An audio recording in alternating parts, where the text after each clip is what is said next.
일단 성형외과 의사로서 결론만 먼저 말씀드리면 비염 수술로도 코가 높아질 수가 있습니다. 어차피 기능적인 문제를 해결하기 위해서 코 성형을 하는 과정에 있기 때문에 비염 수술은 코 성형을 한 거다 이렇게 말하기는 애매합니다. 하지만 비중격이 휘어서 문제가 있는 경우에는 기능적인 부분뿐만 아니라 미용적인 부분도 어느 정도 고려를 해야 되기 때문에 성형외과에서 수술하셔도 전혀 문제가 없습니다.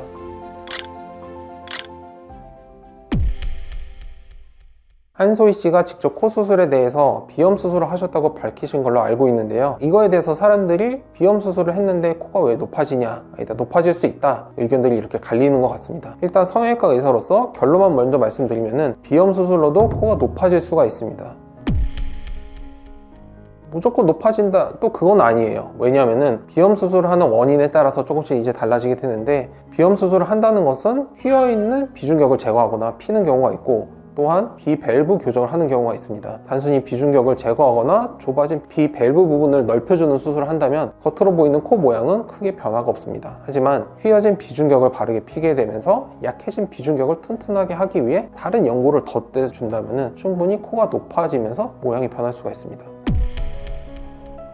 이거는 이제 보는 관점에 따라서 다를 수밖에 없는 것 같아요. 왜냐하면 기능적인 문제가 심해서 비염 수술을 하는 경우에는 코를 개방하고 미용적인 목적으로 이제 코를 성형하는 경우에도 코를 개방해서 수술을 하게 되는데요. 어차피 기능적인 문제를 해결하기 위해서 코 성형을 하는 과정에 있기 때문에 비염 수술은 코 성형을 한 거다 이렇게 말하기는 애매합니다. 만약에 비염 수술을 하시는 환자분이 평소에도 코 성형을 고민하고 계셨다면 이왕 하는 수술 코도 한 번에 하시는 게 본인에게 좋습니다. 마취도 한 번만 하면 되고 수술 후 관리적인 측면이나 비용적인 측면에서나 동시에 하는 것을 권장드립니다. 특히 비염 수술은 실비보험 청구가 가능하기 때문에 비염 수술을 생각하시는 분들은 잘 알아보고 하시는 게 좋겠습니다.